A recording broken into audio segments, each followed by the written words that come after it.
de cor. E tudo isso está atingindo o ponto que eu quero desenvolver agora, este mundo líquido. Primeiro, acontece como o conhecimento, como aconteceu com tudo, que a fé está customizada. Significa que cada pessoa adapta a si. Agostinho diz com toda clareza que a pessoa que seleciona da Bíblia o que quer e rejeita o que não quer, acredita em si e não na Bíblia. E esta é a regra de hoje. Olha que Agostinho não conheceu o que acontece hoje. Essa é a regra de hoje. Você é católico? Sou. Então o Papa é infalível. Não, não acredito nisso. Maria é virgem. Ah, não, essa parte eu não concordo. Você é contrário à pílula anticonceptiva? Não, não, eu sou a favor da pílula. Não, você acha realmente que é pecado, por exemplo, isso e aquilo? Não, isso não. Então, meu filho, o que você é? Já que nenhuma das crenças católicas é sua. Mas é a customização da fé. Não, a igreja diz isso, eu vi na Bíblia, mas eu acho que é assim. Essa é a autoridade contemporânea. O eu se sobrepõe a tudo. Ah, eu sou católico, mas eu gosto de acreditar na reencarnação. Bem, o Papa Pio IX definiu como heresia a reencarnação. Mas como você responde? Não, mas o Papa é o Papa, eu sou eu, e eu acho. Ou seja, eu não estou pensando que alguém deva ser dogmático ou não. Não estou pensando se alguém deva acreditar ou não, ser fiel à linha da sua igreja, adventista, presbiteriana, luterana, católica ou da comunidade judaica. Eu estou pensando como eu customizo a fé, como eu adapto ao meu interesse. O Deus do século XXI é, de todos os períodos da história, o Deus mais pessoal e subjetivo. É o meu Deus, não é o nosso. Ele é o menos autoritário e o menos exigente. Ninguém acredita que será condenado, isso é uma característica brasileira. A Veja fez uma longa pesquisa. Ninguém acredita que vá para o inferno. Na Idade Média, as pessoas tinham quase certeza que seriam condenadas. Hoje, ninguém mais vai para o inferno. E a pesquisa da Veja incluiu presídios e políticos. Ninguém vai para o inferno. Quando eu era criança, na aula de catequese, o padre Alexandre, em São Leopoldo, falava da visão das crianças de Fátima que caíam no inferno como folhas de outono. E a gente se assustava, eu pelo menos me assustava. O inferno está fechando as portas por falta de candidatos. Todos se acham dignos do paraíso. Essa é uma característica contemporânea. A fé se customizou e Deus me entende. Deus me entende. Bandidos, gente, fazem o sinal da cruz antes de assaltar. Isto é uma característica específica nossa. Temos um certo panteísmo, ou seja, é um Deus diluído em todos os lugares, um animismo panteísta, e a subjetividade, é o meu Deus. Eu rezo do meu jeito, do jeito que eu gosto, nas ocasiões que eu acho importantes. Eu irritei uma vez uma colega de avião, que eu pego muito, porque pela primeira vez na vida, o ano passado, 2 anos já, foi agosto, o avião arremeteu em Congonhas. Eu nunca tinha passado por isso. Ele tenta pousar, não consegue. E vai de novo. E você testa a força do esfíncter anal. Não, você testa a sua consciência intestinal num grau alto. E ele vai fazendo aquele esforço sobre aquela área que a TAM tentou fazer o mesmo e não conseguiu. Você sobrevoa aquela área. Então é aquele momento, eu, fiel a uma certa ideia ainda de ser gaúcho, fingi tranquilidade. Lendo o meu livro. A senhora do meu lado fazia sinais da cruz ferozes, né? De tudo que é tipo ortodoxo, com 3 dedos, meio satanistas de baixo para cima, mas fazia todos os sinais da cruz possíveis. E aí o avião estabiliza, você solta, verifica se está tudo bem, e ela me perguntou, o senhor não reza? Eu disse, olha, a senhora já rezou. A área mínima de proteção me inclui, né? Eu estou do lado dela. Deus não vai matá-lo, não? A ideia, ela me olhou com olhares terríveis. Eu gosto de dizer essas coisas, né? Num avião, ano passado, uma senhora deu aquela tremida e disse, minha Nossa Senhora Aparecida. Eu disse, olha, padroeira da aviação, Nossa Senhora de Loreto. Não reze para a entidade errada, né? Você vai pedir Nossa Senhora Aparecida, não é o departamento dela, ela rejeita, o avião cai. Nossa Senhora de Loreto. Guardem a palavra. Nossa Senhora de Loreto. Bem, o panteísmo e a subjetividade vêm junto com infantilização. Esse tipo de mensagem de um Deus infantilizado, entre o cafona e a infância, entre o kitsch e a teologia, é hoje dominante. A ideia de Deus é um Deus infantilizado, não é à toa que a expressão Papai do Céu está em alta. Nada de Deus de sofrimento, nada do Deus da Sexta-feira Santa. A procissão do Senhor morto não é mais, a dor, a paixão segundo São Mateus, do luterano Bach, é vista pela beleza artística, não mais pelo conteúdo. É o Deus infantilizado, é o Deus meio cafona que vem sempre ao meu encontro de braços abertos. O Cristo juiz, o Cristo de Mateus 25, o Cristo condenador, o Cristo do fim do mundo está em crise. O Cristo salvador, a soteriologia, a salvação divina está em ascensão. As imagens dizem sempre: este carro pertence a Jesus, creio em Deus, até o Porta dos Fundos tem um videote que Jesus vem reclamar o carro. Já que você diz que esse carro é de Jesus, Jesus vem levá-lo embora. A adaptação da mensagem religiosa à mensagem de propaganda é outra característica notável deste mundo. A ideia de que eu devo manifestar publicamente, muito mais importante que eu manifeste na camiseta, no carro e no adesivo, do que eu viva qualquer preceito evangélico. Ou seja, aquele motorista que está escrito, esse carro pertence a Jesus, ou tem o peixe, um dos símbolos mais antigos do cristianismo, e hoje de pertencimento a uma igreja específica, também fura o sinal vermelho. E vai. Ou seja, esse carro pertence a Jesus, mas o motorista continua demoníaco, absolutamente demoníaco. A base disso é que a religião hoje tem que ter uma mensagem clara e pessoal. Faz sucesso o padre, o pastor, o pregador, o rabino, inclusive, que fale de cura e prosperidade. E não traga às pessoas a dimensão trágica da existência. A relação é individual, não rezo mais pelo país. Eu rezo sempre por mim e pela minha família. E, finalmente, ela é sempre positiva. Padre, pastor, rabino, mulá islâmico, que fale muito em compromissos, em obrigações e outras questões, perde público. Eu tenho que ser positivo. Essa é uma imagem de um pintor famoso e que faz esse Jesus pop. É uma imagem clássica do coração de Jesus. É um Jesus do século XVIII para o XIX, essa imagem, mas foi aqui adaptada a uma linguagem pop. Jesus com um coraçãozinho na cara. Não é ruim nem bom, o historiador não faz isso. Isto é apenas uma infantilização customizada da imagem de Jesus. Não é menos fiel, já que não temos nenhuma imagem de Jesus. Não é menos fiel à imagem original, mas é uma customização de um Buddy Christ, de um Cristo legal, que me entende sempre, que está sempre ao meu lado, que não estabelece obrigações. Nós temos hoje, como em tudo, inclusive na lei, uma religião dos meus direitos e nunca dos meus deveres. Isso vale para a Constituição brasileira, isso vale para a religião também. Ser cristão significa que Jesus me protege, óbvio. Mas também significa que há um conjunto de obrigações baseadas nesse compromisso. Isso está embaixo. Jesus amigo, Jesus protetor, Jesus Buddy Christ, Jesus legal, é hoje uma marca. Jesus é o meu melhor amigo. Jesus simpático, Jesus handsome, bonitão, estendendo a mão, é o meu melhor amigo. O Jesus da cruz está embaixo. No Congresso Brasileiro existe um crucifixo. Me entrevistaram uma vez, perguntaram o que eu acho. Eu disse: olha, só tem um problema, não sei como não deu processo, mas eu disse: Jesus foi crucificado entre 2 ladrões. E no Congresso tem 513 deputados. É demais.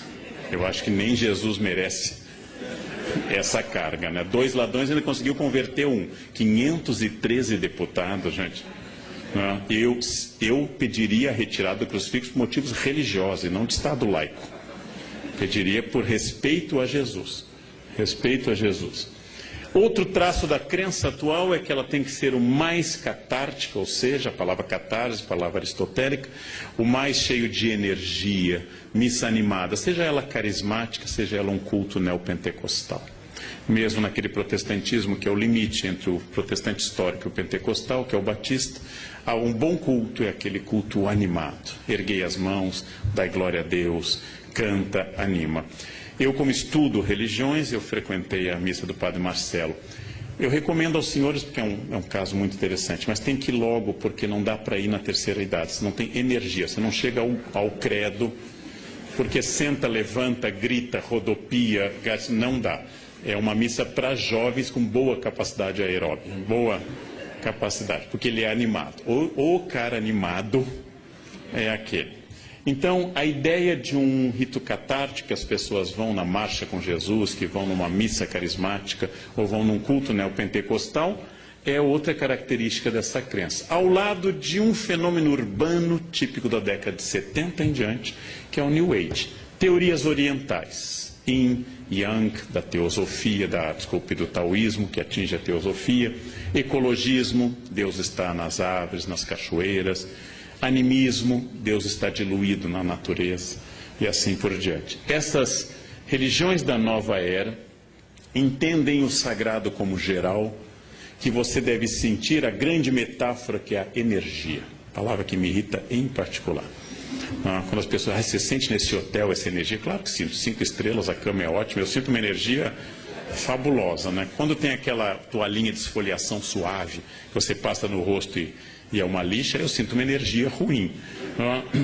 As pessoas fazem isso, meditam sem meditar, tiram poses porque é New Age. A influência da astrologia, do I Ching, da angelologia clássica, ou seja, da parte da teologia que estuda os anjos, do tarô, de símbolos de boa proteção, de incorporação de elementos de outras religiões, por exemplo.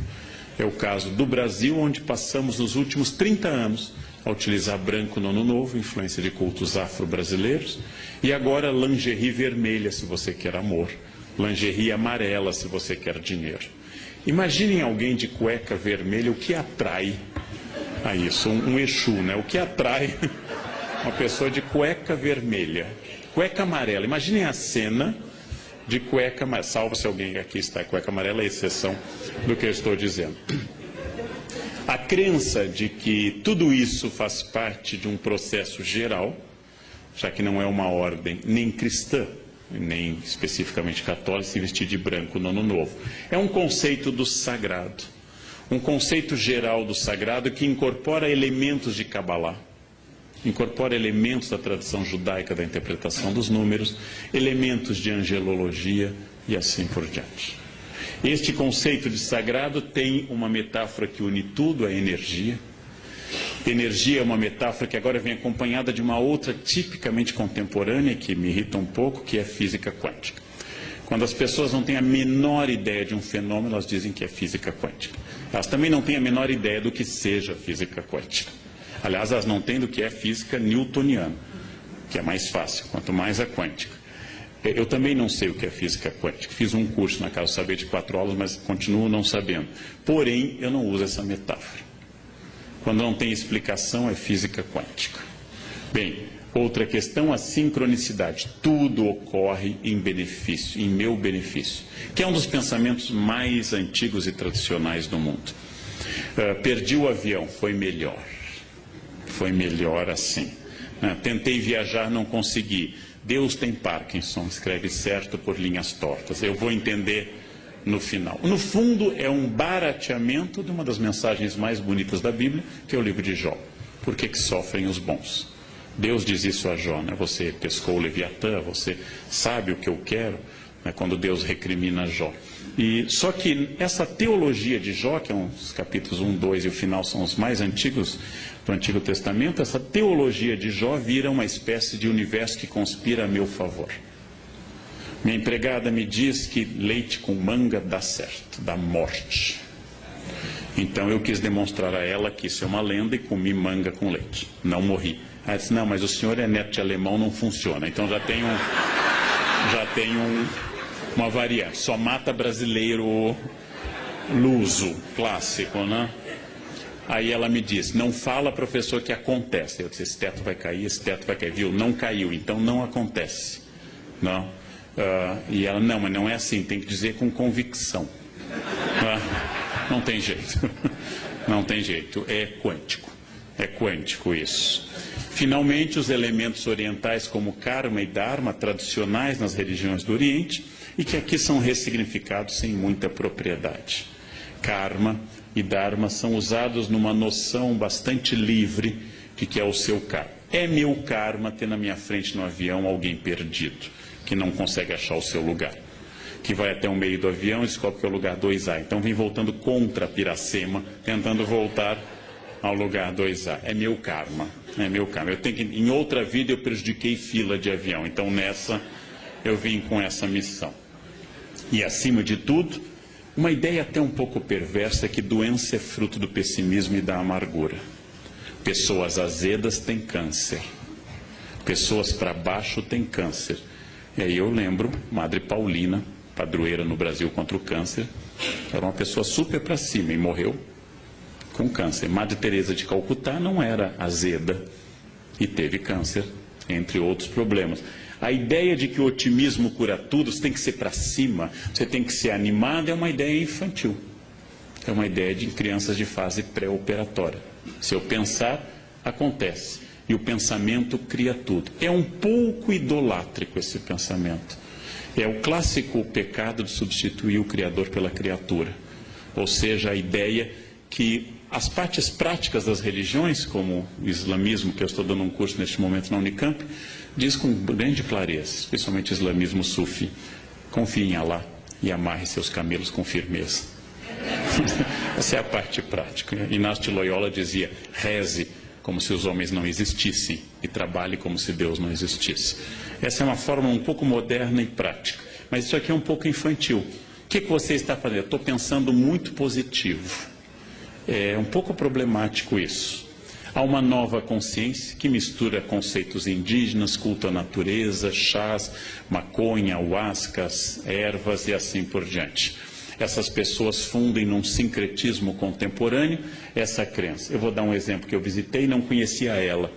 Quando eu fui a primeira vez, ela já tinha falecido. Mas a tia Neiva é uma ex-caminhoneira que fundou perto de Brasília o Vale do Novo Amanhecer, onde as pessoas se vestem com roupas egípcias, incas, católicas. E ela já faleceu, e aqui está a tia Neiva com seus mentores, que são entidades indianas e indígenas, e também católicas.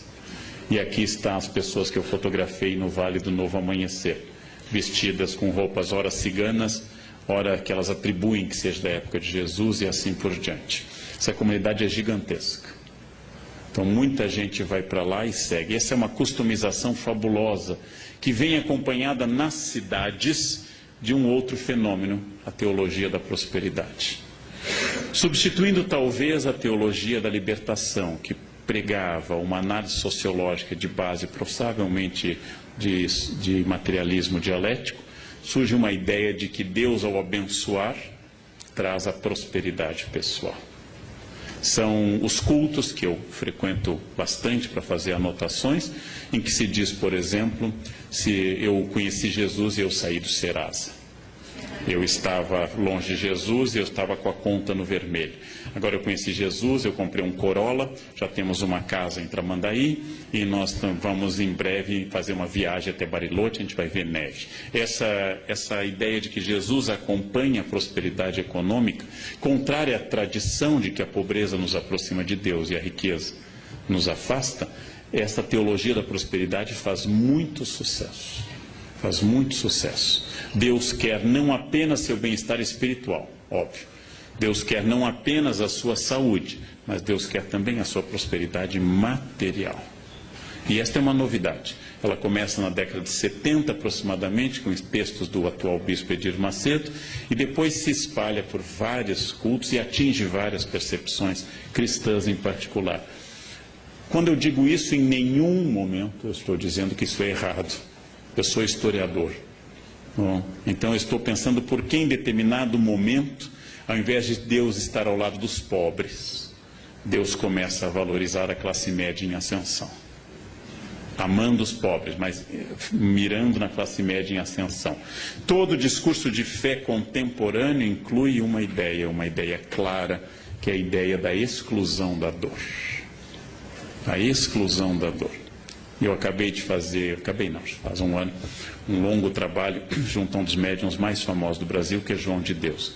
E é uma das coisas mais fascinantes que eu fiz na minha vida. A cidade inteira se veste de branco. E vão lá com problemas e com doenças, e vem gente do exterior. E tem até um documentário, John of God.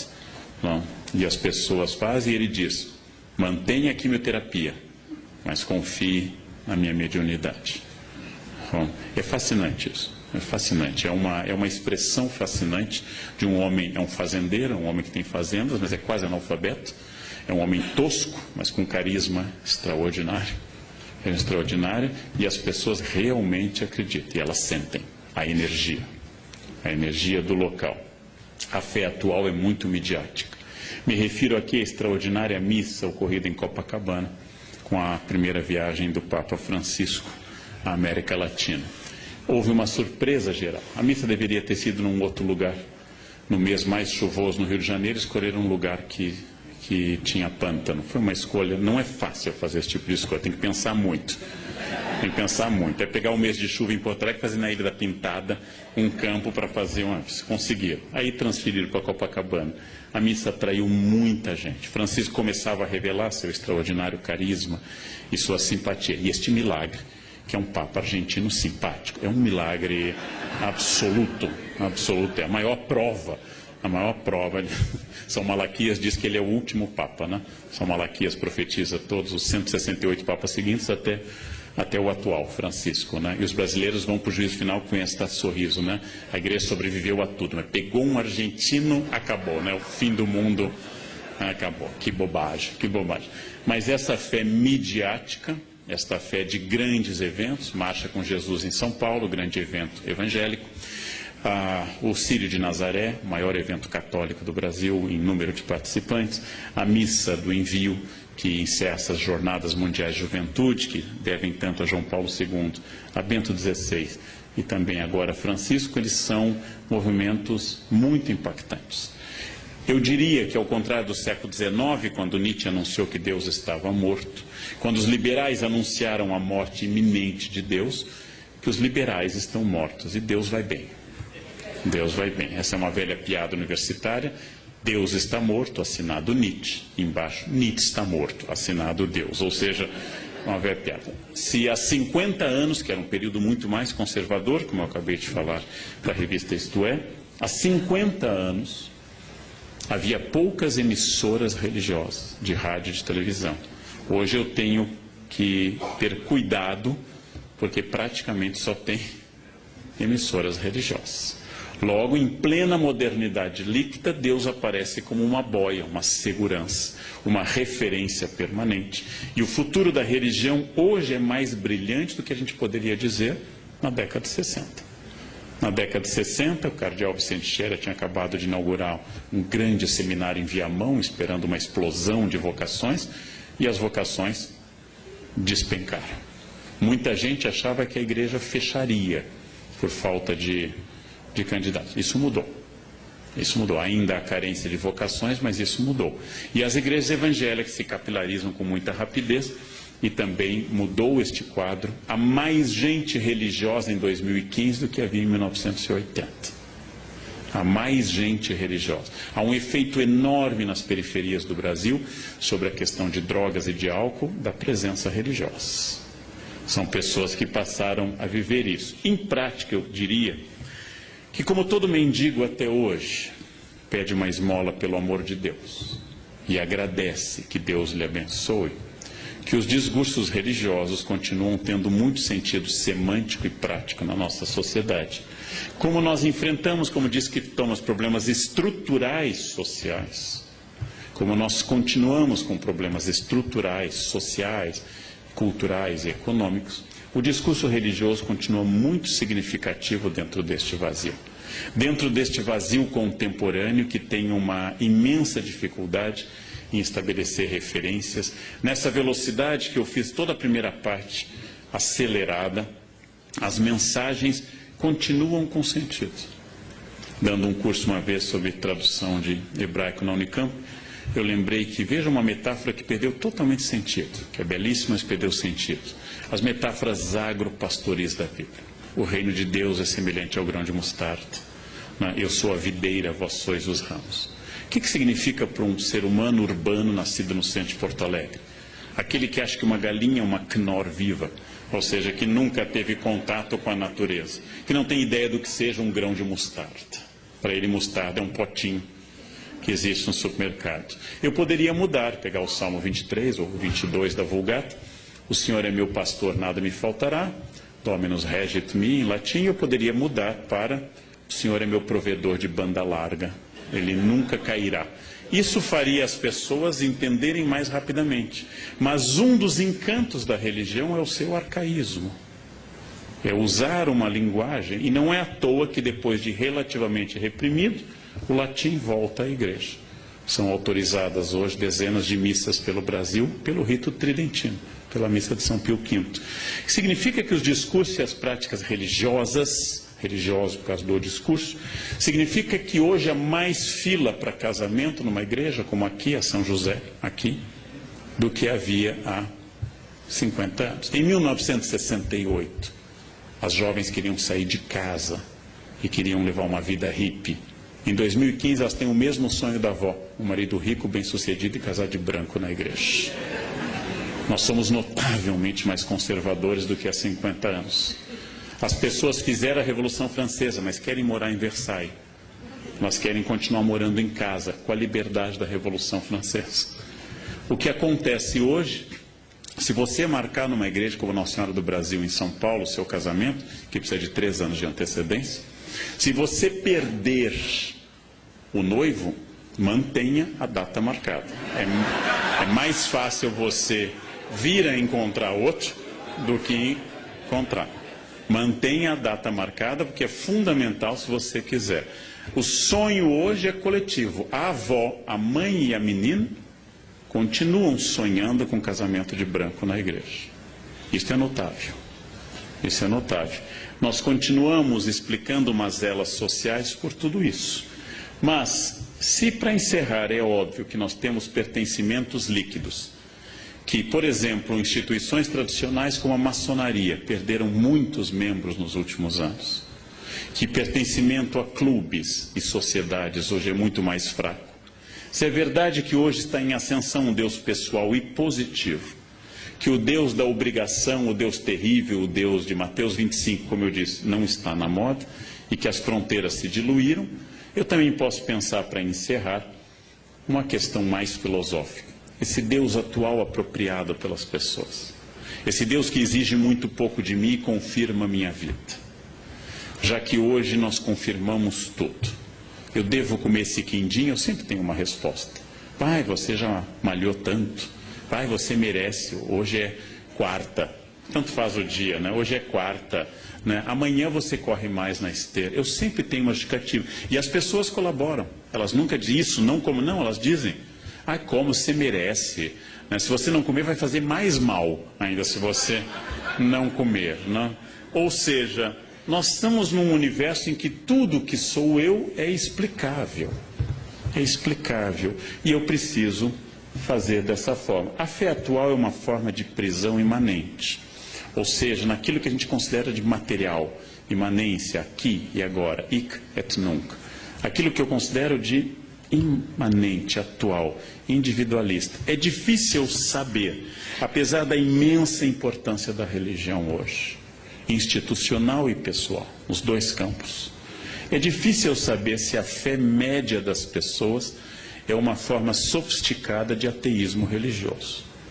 Ou seja, que elas se aproximam de Deus para não colocar o delas na reta, mais do que para se entregarem a um plano. A fé exigente dos evangelistas, a fé exigente dos grandes santos, tenho que pregar, ai de mim se não o faço. A fé que tira alguém do seu conforto em Lisboa e o leva para a Itália, Santo Antônio, a fé que faz alguém dar seus bens, Francisco, a fé que muda a vida de um homem dissoluto, como Inácio, ou como Agostinho, a fé que faz uma jovem bonita e rica, como Clara, abandonar tudo e entrar numa vida. Esta fé é uma fé de entrega a um plano maior. Esta fé atual é uma fé que me favorece em tudo. Se eu estou triste, Deus me consola. Se eu estou alegre, Deus me confirma. Se eu tropecei, Deus me ampara. E se eu tenho metas, Deus me leva a elas. Similar ao tratamento que muita gente dá ao seu cachorro. Ele está sempre ao meu lado. Fica feliz quando eu volto. Claro, você dá a ração. Ele associa a sua chegada à comida. A felicidade dele é total. É alguém que lhe ama profundamente. Vem aquele velho teste. Coloque sua mulher no porta-malas do carro e no outro um cachorro. Deixe 3 horas e abra e veja a reação. Tá? Aí você vai saber quem lhe ama de verdade. O cachorro que você colocou vai ficar super feliz que você abriu o porta-malas. As mulheres raramente interpretam isso como felicidade. O que significa isso? É mais uma vez essa contradição que eu trabalhei ao longo da minha fala. É possível que nós estejamos num dos momentos mais religiosos da história humana. Haja vista a grande quantidade de manifestações, associações, instituições, congressos, etc. É possível. E é possível que uma parte desta nova religiosidade tenha a ver com a emersão de um homem líquido, que dá muito pouca importância a algo que não lhe favoreça. E eu diria, não sendo religioso, que o maior desafio dos religiosos hoje é cristianizar os cristãos. Esse é o grande desafio. O desafio do século XV era cristianizar indígenas, XVI, no XIX eram os asiáticos, os africanos, idólatras, liberais, ateus. Hoje o desafio é cristianizar os cristãos e parar de dizer Senhor, Senhor, e começar a entender o desafio que significa uma opção de entrega. Então, este é o grande desafio. O campo é bom. Nós temos hoje um prestígio religioso maior do que nunca. A influência política das religiões em 2015 no Congresso é maior do que em 1950. Getúlio Vargas, ateu total, inaugurou o Cristo Redentor em 31. Abriu todos os congressos eucarísticos da era Vargas. Facilitou o Congresso Eucarístico de Porto Alegre, que já não era mais no governo dele, ele já estava deposto. Ou seja, porque ele sabia, como Napoleão, que perguntado pelo Papa Pio VII, você pode governar sem Deus? Napoleão diz, sem Deus eu posso, sem os bispos não. Então, esse é o aspecto prático de um homem prático, como Napoleão ou como Getúlio, ateus como Potes. Agora, esta é a questão e o grande desafio contemporâneo. Esta é a grande questão. Quer dizer, como enfrentar um ambiente que formalmente é religioso e na prática é completamente egoísta, voltado para si e totalmente alheio a quaisquer desafios religiosos possíveis. Né? Como falar de Deus para quem tem Deus no carro, na casa, na camiseta, mas só não tem no coração e na atitude. Esse é um desafio gigante. É o mesmo desafio de sempre. Como falar da lei para doutores da lei, para escribas e para fariseus, aqueles que pagam o dízimo sob o cominho e não entenderam o básico. Esse é o desafio contemporâneo do mundo líquido. Era o que eu tinha a dizer na hora que me reservaram. Muito obrigado pela atenção dos senhores. Obrigado.